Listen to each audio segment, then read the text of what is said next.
Graça e paz, meus irmãos, amém?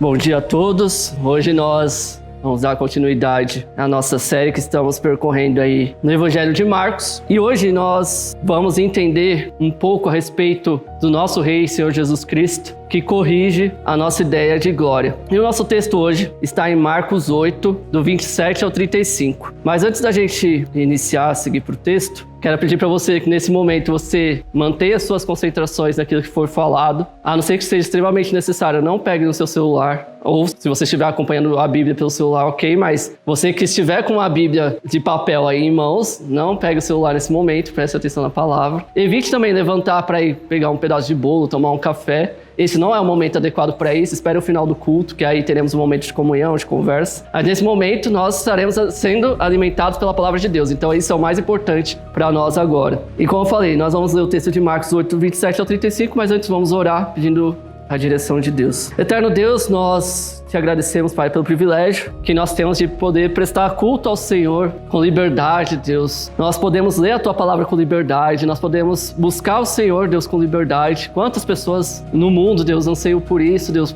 buscam por isso e infelizmente não podem devido às perseguições. Então que nós possamos desfrutar desse tempo que temos, Deus, de prestar culto ao Senhor, de estar reunido com a Tua igreja, com os nossos irmãos e também de ouvir a Tua palavra, Deus. Que as nossas atenções nesse momento estejam focadas na Tua palavra, porque não é simplesmente o Rogério aqui falando, mas é o Teu Espírito usando a Tua palavra para pregar, Deus. Então, que o Senhor prepare os corações dos meus irmãos aqui, que o Senhor use a minha vida e prepare o meu coração também para que aquilo que for transmitido, Deus, seja da Tua vontade. É isso que eu peço em nome de Jesus. Amém. Então vamos ler aí Marcos 8, 27 ao 35. Diz assim: Jesus e os seus discípulos dirigiram-se para os povoados nas proximidades de Cesareia de Filipe. No caminho ele lhes perguntou: quem o povo diz que eu sou? Eles responderam: alguns dizem que é João Batista, outros Elias e ainda outros um dos profetas. E vocês? Perguntou ele: quem vocês dizem que eu sou? Pedro respondeu: tu és o Cristo. Jesus os advertiu que não falasse a ninguém a seu respeito. Então ele começou a ensinar-lhes que era necessário que o Filho do Homem sofresse muitas coisas e fosse rejeitado pelos líderes religiosos, pelos chefes dos sacerdotes e pelos mestres da lei, fosse morto e 3 dias depois ressuscitasse. Ele falou claramente a esse respeito. Então Pedro,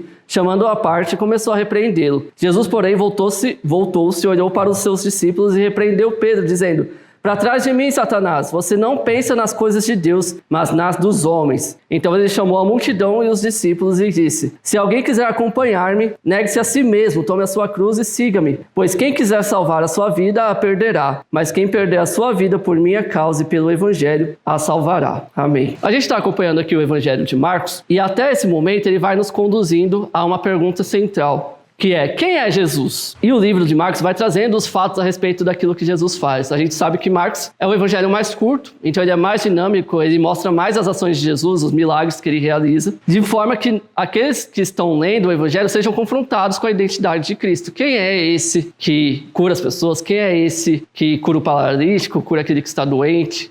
Quem é esse que multiplica os pães? Quem é esse? Então Jesus, ele ensina com autoridade, expulsa demônios, cura enfermos, domina a natureza, confronta tradições religiosas e reúne discípulos em torno de si. E essa mesma pergunta que as pessoas ali no contexto de Jesus faziam, é uma pergunta que percorre até os nossos dias. Pessoas continuam perguntando: quem é Jesus? E não é por acaso que há muitos estudiosos que fazem uma pesquisa aprofundada para entender quem era esse homem. E a pesquisa dos nossos tempos modernos mostra isso, né? Algumas pesquisas que começaram lá no século XIX tentaram ler os evangelhos de uma forma mais radical, de forma histórica, e tentaram se aprofundar na maneira histórica dentro dos evangelhos. Só que o retrato extraído por esses estudiosos, olhando com essa visão simplesmente histórica para os evangelhos, às vezes é uma visão que não dizia a respeito corretamente de quem Jesus era. E hoje mesmo, depois do nosso século, a gente continua tendo esses estudos. Há um jornal americano que se chama Jornal para o Estudo do Jesus Histórico, que continua levantando pesquisas a respeito para entender quem é Jesus, para tentar montar uma biografia a respeito desse homem. E até nos últimos estudos eles tiveram discussões aí a respeito da crucificação e da missão de Jesus. Então a gente percebe que o mundo acadêmico continua se perguntando a respeito da figura de Jesus. E também não é só os religiosos. Aliás, não é só os estudiosos, há outras religiões. As outras religiões também tentam responder essa pergunta a respeito de quem é Jesus. A gente vai ver, especialmente falando do contexto judaico, que eles tinham uma percepção a respeito de quem era Jesus. E a gente, conhecendo o contexto judaico, a gente sabe que eles não reconheceram Jesus como Messias, eles estavam esperando um Messias diferente. Porque o Messias que eles estavam procurando era um Messias que possuía elementos que trazia paz definitiva, restauração plena de Israel, consumação de promessas que na percepção deles ainda não se cumpriram. Então, a gente tem esse arcabouço de características que os judeus procuram no Messias e eles não encontraram em Jesus, sendo que Jesus, de fato, cumpriu tudo isso. E a gente tem o islamismo, que também é uma das maiores religiões aí que a gente tem no mundo, mas Jesus é visto somente como um profeta, nascido de Maria, mas não como filho de Deus. Então, um pouco como Deus encarnado. E a tradição islâmica também contesta a crucificação de Jesus. Então, a gente vê que as grandes religiões, tirando o cristianismo, elas também têm essa pergunta a respeito de Jesus, só que eles têm uma percepção equivocada a respeito de quem ele é. E esse texto, ele vai nos trazer um aprofundamento desse significado a respeito de quem é o nosso Senhor. Porque além das investigações históricas, dos debates religiosos e das leituras culturais, os evangelhos, não nos permitem ficar apenas observando de longe. E Jesus, ele mesmo vai perguntar quem é que as pessoas estão, o que é que as pessoas estão falando a respeito dele. E também, além das outras pessoas, que não estavam ali no dia a dia com Jesus, ele também vai também interrogar os seus discípulos a respeito disso. E essa passagem de Marcos, ela tem esse peso muito grande porque ela não apenas responde quem Jesus é, ela também corrige a maneira como nós devemos enxergar quem Jesus é. Por isso é importante a gente se aprofundar nesse texto. Nos versículos 27 e 28, nós temos a seguinte situação. Jesus pergunta, quem dizem os homens que eu sou? Não é como se Jesus não soubesse quem as pessoas diziam que ele era, mas ele queria entender da percepção dos discípulos o que as pessoas estavam dizendo a seu respeito. As pessoas estavam vivendo numa efervescência ali das diversas interpretações que eles tinham a respeito de Jesus. E isso já é um ponto importante para a gente refletir, porque a presença de Jesus no mundo vai causar interpretações diversas. Sempre gera respostas diversas, mas nem toda resposta é verdadeira. E por mais respeitosa que a percepção da pessoa possa ser a respeito de Jesus, nem sempre ela é verdadeira. As respostas dadas pelos discípulos são significativas. Então eles vão dizer, olha, estão dizendo que o Senhor é João Batista. Estão dizendo que o Senhor é Elias. Estão dizendo que o Senhor é um dos profetas. Então a gente percebe que as pessoas tinham alguma percepção baseada naquilo que elas já tinham conhecimento do Antigo Testamento. E mesmo a respeito de João Batista, porque nessa ocasião provavelmente João já estava morto, João Batista. Então eles achavam que Jesus era um outro tipo de João Batista.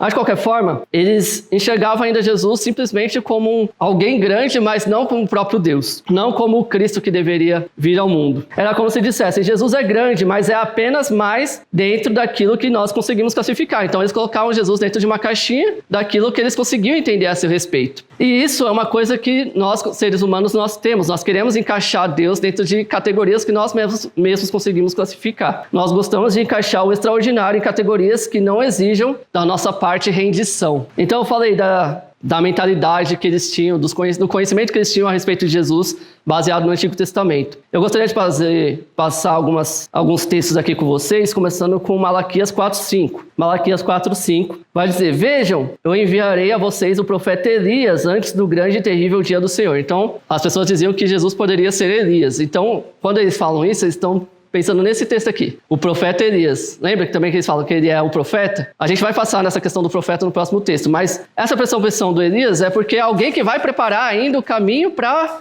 o Senhor vir. Então eles tinham a percepção de que aquele homem poderia ser Elias. E o outro texto a respeito do profeta, que eles falam, olha, ele é o profeta. Está lá em Deuteronômio 18:15. Deuteronômio 18:15, Moisés vai dizer assim, o Senhor, o seu Deus, ele falando com o povo de Israel, levantará do meio de seus próprios irmãos um profeta como eu. Vocês devem ouvi-lo. Então, quando eles falam, Jesus é o profeta, é esse profeta aqui que foi Moisés que falou que viria um dia. Então, quando eles falam, Jesus é o profeta, é isso que eles estão pensando. Não são respostas geradas do nada, não é simplesmente eles viram Jesus, não, e pensaram, ele é isso ou aquilo. Não, eles já tinham um contexto para que eles pudessem dar aquelas respostas. E nos nossos dias também Jesus é rotulado de diversas formas. Para alguns ele é um grande mestre, um grande sábio. Para outros ele é um revolucionário. E para muitos ele é um símbolo de amor, um símbolo de paz, um símbolo de acolhimento. Mas para por aí. Também há aqueles que pensam que Jesus é só um exemplo de moral, uma inspiração moral. E um exemplo de espiritualidade. E se vocês perceberem, não há nenhum tipo de zombação aqui a respeito de Jesus. Não tem ninguém falando que Jesus, dentro dessa situação, que Jesus é uma pessoa ou ruim, uma pessoa que não deveria ser ouvida. Mas são percepções que são superficiais, que não dizem realmente quem Jesus é. E esse é o problema.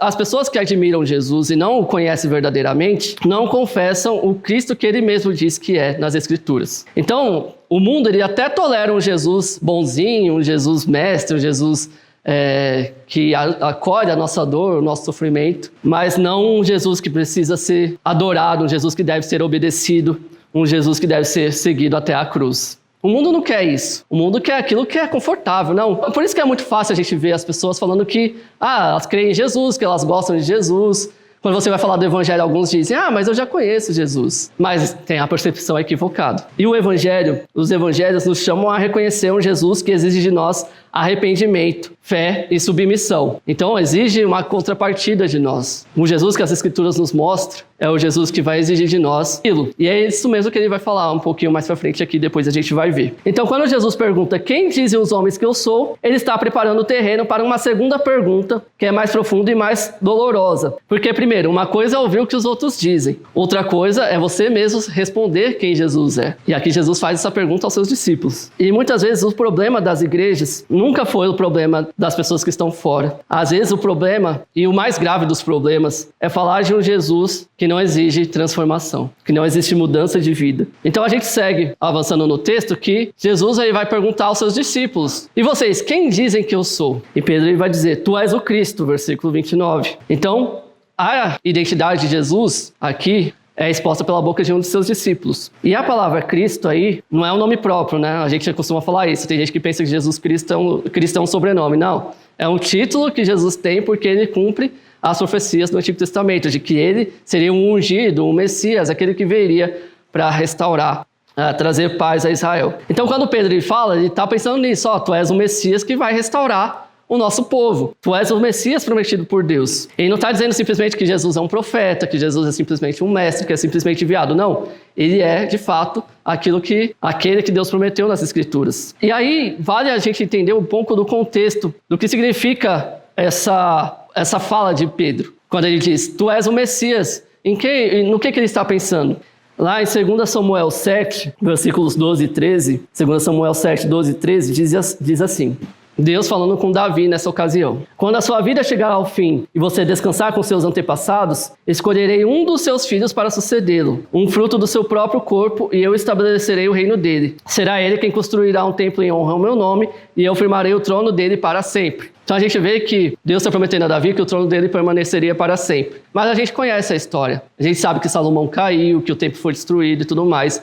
Então como é que essa profecia se cumpriria? É na vinda do Cristo. E é disso que Pedro está pensando aqui quando ele fala, tu és o Cristo. É dessa promessa aqui que Deus fez a Davi. E essa promessa a respeito do Messias alimentou por muitos séculos a esperança messiânica em Israel. Então Pedro não está falando do vazio, ele não está falando do nada, ele não tirou isso simplesmente da cabeça dele. Ele tem um contexto para poder falar a respeito de Jesus, quem ele era. E os discípulos estando perto, eles conseguiam perceber isso. A multidão olhava mais para os milagres e para a autoridade que Jesus tinha. Os discípulos percebiam algo que ia além disso. Só que a mentalidade deles também estava equivocada. Porque embora Pedro tenha acertado o título, de fato, Jesus é o Cristo, ele ainda não compreendia a missão de Jesus. Ele ainda não havia entendido por que Jesus estava realizando a missão dele. E é por isso que nós precisamos ser cuidadosos. Não é como se Pedro estivesse sendo hipócrita. Não é como se ele estivesse falando simplesmente de maneira ignorante. Não, ele está sendo sincero. Só que a sinceridade dele está sendo moldada pelos pressupostos que ele tinha, da mentalidade que o povo judaico tinha. E as expectativas do povo judaico alimentavam um rei davídico, justo, vitorioso, que pisaria os inimigos,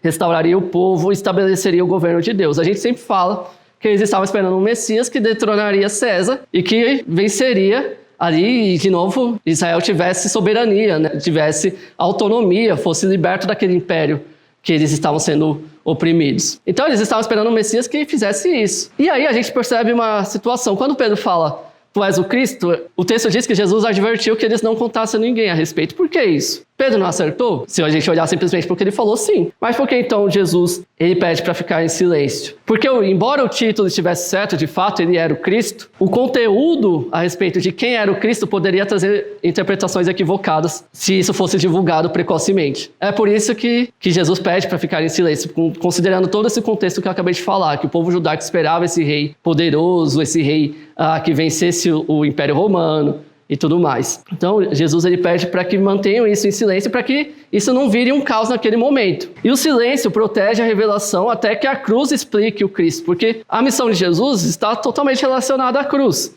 Sem a cruz, a missão de Jesus, essa missão ela não se completa como deveria acontecer. Por isso que ele não permite que a sua identidade seja proclamada de forma desligada da sua missão, que era ir até a cruz e ser condenado e então ser morto. E aqui é um ponto importante para a gente entender. O Messias não pode ser entendido sem o sofrimento. E a realeza do nosso Senhor Jesus Cristo não pode ser anunciada simplesmente de forma triunfalista, como se ele viesse somente para esmagar os inimigos públicos, para vencer o sofrimento, para cumprir sonhos nacionalistas como Israel estava pensando. E é muito interessante a gente pensar nisso, porque no contexto político que a gente vive, a gente fica esperando que a figura política cumpra um papel messiânico que ele com certeza não tem. E quando ele declara que Jesus é Senhor da vida dele,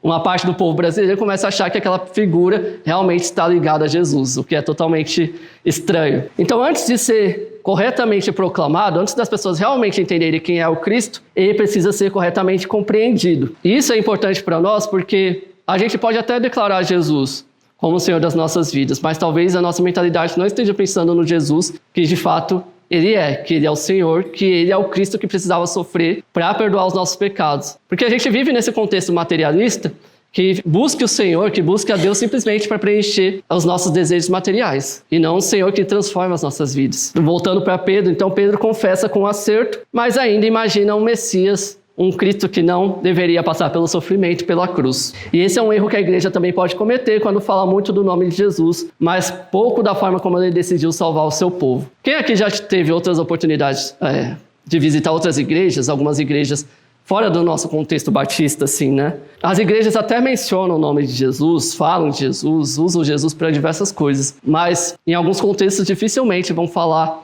do Jesus que realmente sofre para perdoar, para trazer perdão ao seu povo. Vão usar Jesus para diversos outros motivos, mas não para o motivo certo. E a gente precisa entender, então, que a glória de Jesus, ela passa pela cruz. Não existe...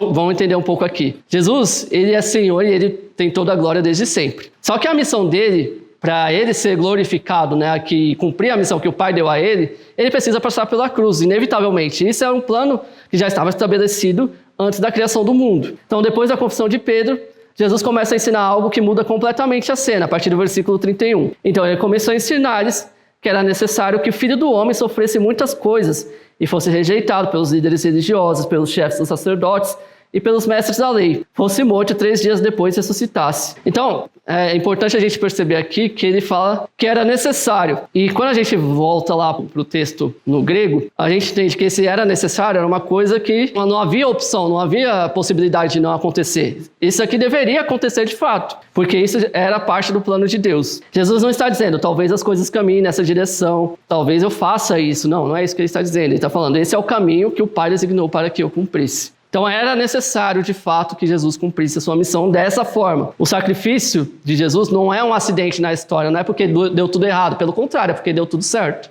É porque era para acontecer daquela forma, para que nós tivéssemos a redenção. Então o ponto que a gente precisa refletir é esse: a glória de Jesus não aparece a parte da cruz, ela passa pela cruz. O rei prometido é o mesmo servo sofredor, lá de Isaías 53. O filho do homem de Daniel 7, que recebe domínio, glória e reino, é o mesmo que em Marcos anuncia a rejeição, morte e ressurreição. Não está dissociado uma coisa da outra. O filho do homem, lá em Daniel, é o próprio Jesus. Por isso que ele fala que ele é o filho do homem. Ele usa esse título várias vezes. Porque ele se refere ao que Daniel, ao que ele já conheceu a respeito do texto de Daniel. Só que ele precisava passar por tudo isso. Ele precisava passar por essa humilhação que ele mesmo disse aqui. E a gente precisa entender por quê, né? A gente já tem um conhecimento prévio, mas as palavras... alguns textos, principalmente de Paulo, vão explicar por que Jesus precisava fazer esse caminho, por que ele precisava se sacrificar, por que ele precisava passar pela cruz. Romanos 3, 24 a 26 vai dizer que, mas agora, se manifestou uma justiça que provém de Deus, independente da lei, da qual testemunham a lei e os profetas.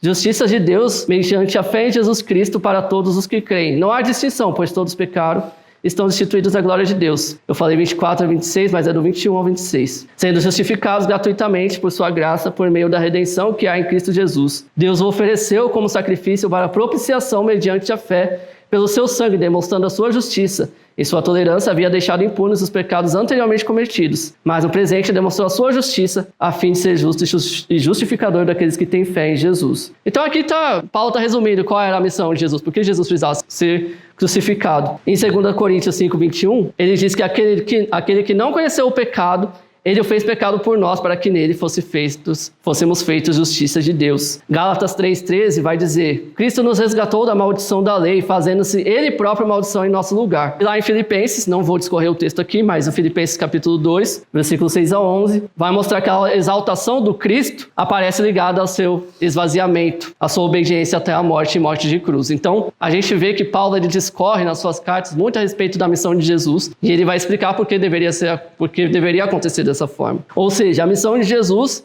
devia ser assim porque o pecado precisava ser tratado, a justiça de Deus precisava ser satisfeita e a reconciliação do seu povo precisava ser alcançada por meio de um sacrifício substitutivo. A cruz não foi simplesmente um detalhe na história, não foi uma situação infeliz que simplesmente aconteceu. Não, a cruz foi o caminho da glória redentora. Percebe como tudo isso é muito bonito? Porque nós é que deveríamos estar lá, nós é que deveríamos sofrer essa condenação, nós é que deveríamos passar por essa humilhação que Jesus passou. Que ele está dizendo aqui no texto, ele ainda ia passar, né? Mas então, era nós que deveríamos passar por todo esse tipo de humilhação e carregar a cruz e sofrer da forma como Jesus sofreu. Mas ele fez isso em nosso lugar. E aqui, lembra que Pedro falou: tu és o Cristo, tu és o Messias, tu és o ungido. E Pedro ele vai chamar Jesus no canto e vai repreender Jesus, por causa dessa percepção toda que ele tinha a respeito de quem deveria ser o Messias. Pedro não repreende Jesus porque o odeia, repreende porque ainda não consegue suportar a ideia de um Messias sofredor. Não, o Messias não tem que passar por isso. Como assim? O Messias tem que ser humilhado pelos mestres da lei? Ser crucificado? Não, está tudo errado. Então a gente vê que Pedro ele aceita um Cristo glorioso, mas não aceita um Cristo humilhado. Ele aceita um rei, mas não um rei crucificado. E por isso sua repreensão é tão séria, porque sem perceber ele está tentando afastar Jesus do caminho que o Pai tinha colocado para ele. E é isso que faz com que Jesus fala: afaste-te de mim, Satanás. Você não pensa nas coisas de Deus, mas nas dos homens. Não significa que Pedro ali estava possuído ou coisa do tipo.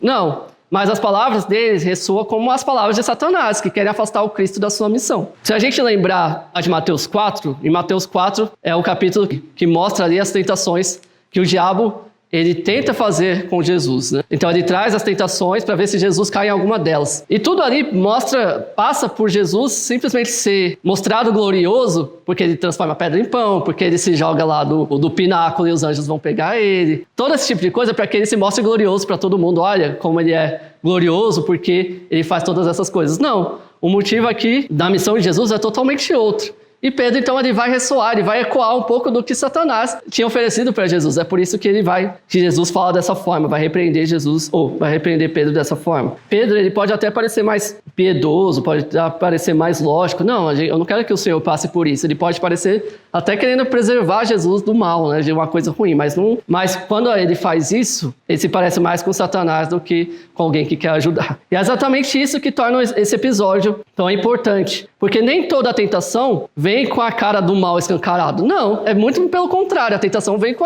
parecendo uma coisa boa, uma coisa saudável, uma coisa que você deve fazer. E aí a gente sabe que não deve, porque nós conhecemos a Deus. Um comentarista chamado Matthew Henry, ele vai dizer a respeito desse texto de Marcos sobre o fascínio dos discípulos por uma glória mundana, lembrando que os olhos deles tantas vezes foram ofuscados pela honra terrena. Então eles estavam buscando seguir Jesus ali porque eles achavam que eles teriam um pedaço do reino quando o Messias de fato tomasse o poder. E a gente tem alguns episódios que mostram isso, né? A gente tem Tiago e João.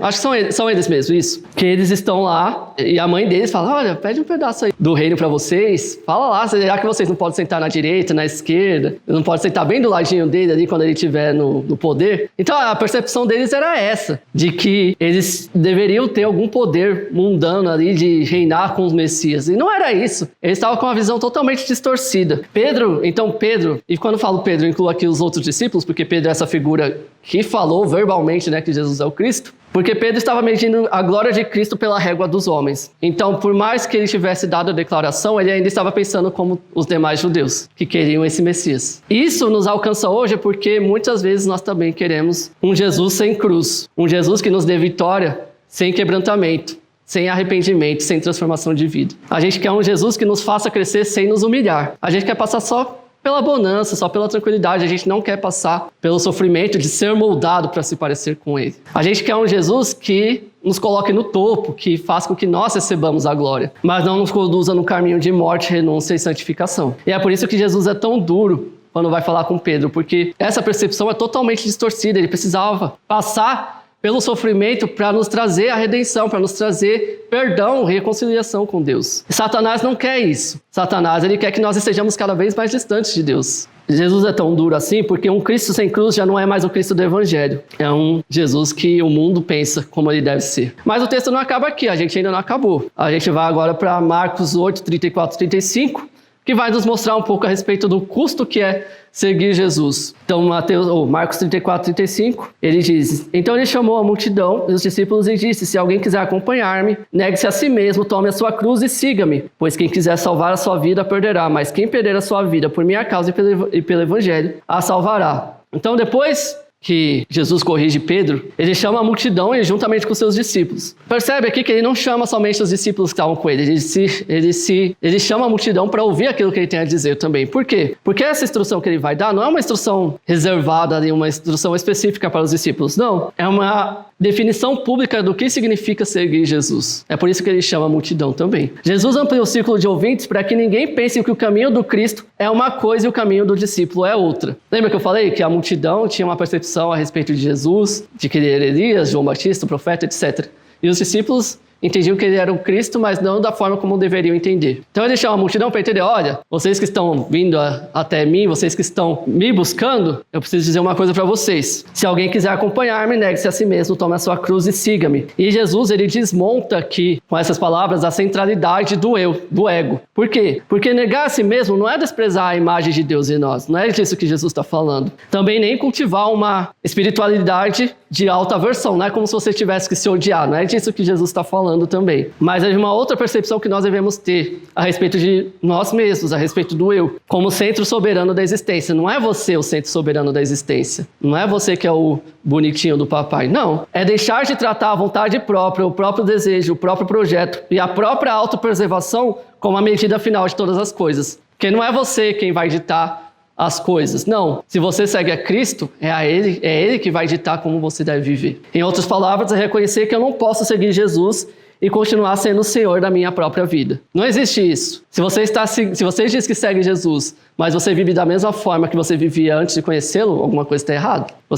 Será que você de fato conheceu a Jesus mesmo? Isso é profundamente contracultural, porque a nossa época transformou o eu na autoridade suprema. Tudo é para mim, eu que devo vencer, eu que devo ser o melhor, eu que devo ter tudo. Não, essa visão está totalmente distorcida com aquilo que Jesus apresenta para nós. Por isso que esses discursos que existem por aí, de siga o seu coração, seja fiel a si mesmo, não deixe ninguém dizer o que você deve ser, é tudo falácia do mundo para te afastar de Jesus. E se isso está dentro da igreja, cuidado. Você está tendo uma percepção errada a respeito do Evangelho. Jesus diz para a gente se negar, ele diz: negue-se. E isso precisa ser aplicado de forma concreta. Há pessoas que querem seguir Jesus, mas não querem abrir mão do pecado que cultiva em segredo. Há pessoas que querem seguir Jesus, mas sem mexer na sua relação com o seu cônjuge, sem mexer na relação com dinheiro, com conforto, com vaidade, com todas essas coisas que, sem Deus, a gente tende a colocar em primeiro lugar. Então, as pessoas querem buscar esse Jesus, que é um Jesus que não exige essa mudança de vida, que não exige que você coloque as coisas diante de Deus e permita que Ele mostre o que você deve fazer. Não, as pessoas querem continuar vivendo suas vidas do mesmo jeito e dizer que crer em Jesus é só para eu ter uma garantia, vamos colocar entre aspas aí, porque é o que as pessoas pensam, de que eu vou para o céu quando eu morrer. É isso. E tá tudo errado. Jesus não está chamando admiradores, Jesus não precisa disso. Ele está chamando discípulos. E aí depois ele diz: tome a sua cruz. E a cruz no mundo romano não era um símbolo decorativo e também não era uma linguagem suave, é uma coisa pesada. Ele fala: tome a sua cruz cruz é um símbolo de morte, é um símbolo de dor, um símbolo de sofrimento, um símbolo de humilhação pública. Percebe? Então, como é difícil quando ele fala, tome a sua cruz? Até porque depois Jesus vai passar por isso e ele vai ser humilhado publicamente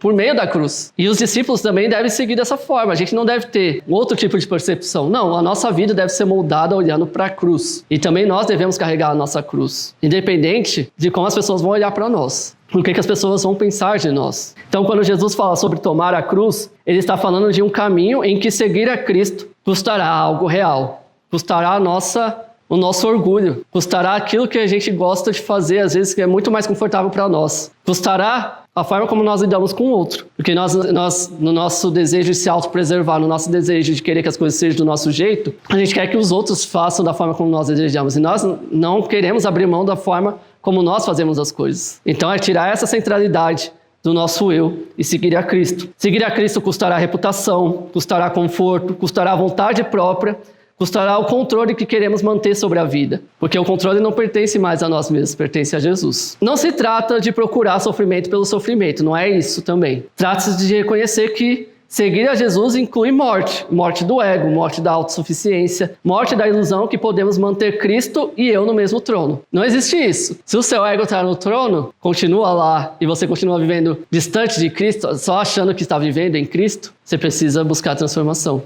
Você ainda precisa de Jesus. Agora, quando Jesus é o Senhor de fato do seu coração, a transformação da sua vida vai acontecer. Quantas vezes nós não queremos seguir Jesus em termos mais fáceis? Um evangelho que nos console sem nos confrontar, uma igreja que nos acolha sem nos corrigir, um Cristo que nos prometa vida eterna, mas não nos prometa morte diária. E Jesus encerra dizendo, olha, após tomar a sua cruz, vem e me siga. Siga-me. E isso fecha o chamado do discipulado. Porque não é apenas uma adesão de ideias, não é simplesmente uma filosofia, não é simplesmente ouvir e falar, não, gostei disso que Jesus falou, então vou seguir. Não é simplesmente isso. É caminhar atrás de alguém, é de fato seguir uma pessoa. E esse alguém vai para a cruz antes de ser glorificado. Nós estamos dispostos a fazer isso, a seguir esse caminho de cruz? Por isso, em seguida, Jesus vai dizer que quem quiser, pois, salvar a sua vida, perdê-la. E quem perder a sua vida por causa de mim e do Evangelho, irá salvá-la. E o paradoxo aqui é claro, porque quem vive para se preservar acima de tudo, perderá a própria vida. Agora, quem entrega a sua vida em Cristo, a encontrará de verdade. E por que isso é importante? Porque muita gente fala em seguir Jesus como se significasse apenas uma melhora de vida,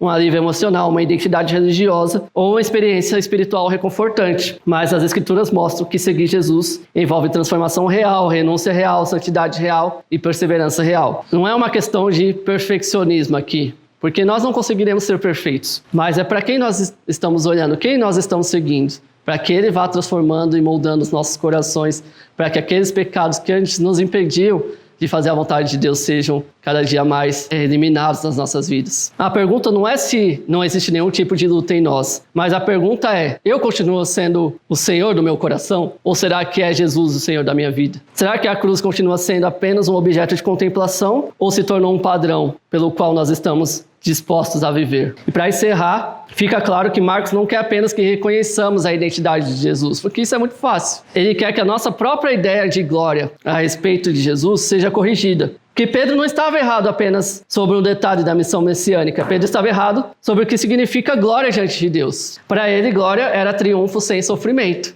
Não somente para ele, obviamente, mas para todos os judeus daquela época. Para Jesus, glória incluía obediência, rejeição, cruz, morte e ressurreição. Pedro queria proteger, nos termos dele, ele queria proteger Jesus daquilo que parecia ser indigno de um rei. Mas o próprio Jesus mostra que é justamente ali, no caminho de entrega, que a verdadeira glória do rei se manifesta. E é isso que torna a mensagem do Evangelho tão bonita. Que a gente vê um rei, que é o nosso Senhor, ele decidindo voluntariamente caminhar para a cruz para nos trazer perdão. E ele é glorificado nisso. É para essa glória que nós temos que olhar. Se não entendemos quem Jesus de fato é, também não entenderemos o que ele espera de nós. Se a gente tem um pensamento equivocado a respeito da pessoa de Jesus, isso também vai trazer erros para a forma como nós decidimos segui-lo. Então é importante a gente conhecer o Evangelho, conhecer as Escrituras para a gente entender de fato quem Jesus é. Se não entendermos sua missão, também distorceremos o discipulado. E se não aceitarmos que sua glória passa pela cruz, continuaremos buscando uma espiritualidade moldada pela lógica do sucesso, pela lógica da performance, pela lógica daquilo que é melhor, daquilo que traz mais resultados. E da lógica da autopreservação, da lógica do ego, da lógica do eu. de colocar eu em primeiro lugar e não Jesus. Mas o Rei da Glória vem a nós e nos corrige a respeito disso. Ele corrige nossa pressa por triunfo, corrige nossa resistência ao sofrimento, corrige nossa mania de chamar de glória aquilo que ainda é só projeção da carne. Corrige até mesmo a nossa forma de imaginar o Messias. Precisamos conhecer Jesus não segundo nossa própria interpretação, mas segundo aquilo que Deus diz a respeito de quem Ele é. É dessa forma que nós precisamos conhecer Jesus. E nós precisamos receber a sua missão da forma como Ele diz que é, e não da forma como nós queremos que ela seja. No fim, a pergunta continua diante de nós. Quem é Jesus? Marcos nos responde, Ele é o Cristo. Mas Ele é o Cristo crucificado e o Cristo ressurreto. É o Rei prometido, o servo sofredor, o Filho do homem glorioso que passa pela rejeição para trazer redenção ao seu povo. Esse é o Rei da Glória, que passa pela cruz e vence para nos trazer perdão. E se esse é o nosso Rei, então a nossa ideia de glória precisa ser submetida a Ele. Porque Ele não apenas salva pecadores, Ele também corrige discípulos. E nós que somos seus discípulos, precisamos estar dispostos a ser corrigidos por Ele dia após dia. Porque Ele corrige a nossa mente, corrige as nossas expectativas, corrige o nosso coração. E nós não merecemos, tudo isso é graça. Isso é o que Jesus oferece para nós de graça, porque Ele é o nosso Senhor. Porque só quando Ele corrige a nossa ideia de glória, é que então entendemos de fato o que significa segui-lo. Amém, meus queridos? Deus abençoe, que essa reflexão possa caminhar contigo aí no decorrer da semana e também possa ser uma forma de você falar de Jesus para as outras pessoas. Amém?